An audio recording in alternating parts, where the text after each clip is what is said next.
پاکستانی پوځي رژیم یو ځل بیا ټول نړیوال قوانین نقض او د افغان خاورې پر بېلابېلو ځایونو یې د تېرې دوشنبې په شپه هوایي ګزارونه وکړل چې په دې بریدونو کې د ښځو، ماشومانو، سپینګیرو په شمول لسګونه ځوانان په نښه او په شهادت ورسول. د ننګرهار مومندرې ولسوالۍ قومي مشر محکم خان د پاکستاني پوځي رژیم وروستي بریدونه چې په پکتیکا، پکتیا او کونړ ولایتونو کې کړي د اسلامي، بشري او نړیوالو حقونو خلاف بولي او په کلکه یې غندنه کوي. دا موږ په کلکو ټکو غندو. پاکستان زموږ د پخوانه دشمن دی، دوست هم نه دی. په هره طریقه چې کېږي پاکستان افغان ذلیله کوي وهي. په افغانان چې خدای نه ذلیله کړي او سرلوړی او سرتاج په سر کې ټومبلی دی، نه په دې بمباریو ذلیله کېږي د پاکستان، نه به ذلیله شي.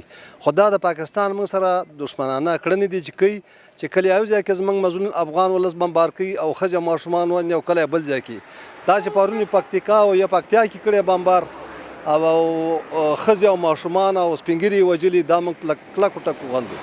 دغه راز یو بل قومي سپینګیری وفي الله غورزنګ وایي پاکستان د خپلې ستونزې افغان حکومت سره د ډیپلوماسۍ او خبرو له لارې حل کړي، نه د بېګناه انسانانو په وژنه او ځورونه. چې څومره مشران دي خپلې خبرې دي وکړي د خبرو د لارې دي حل کړي، نو د شپې تیاري رالېږي او وطن بمبار کوي، ملکي کورونه بمبار کوي.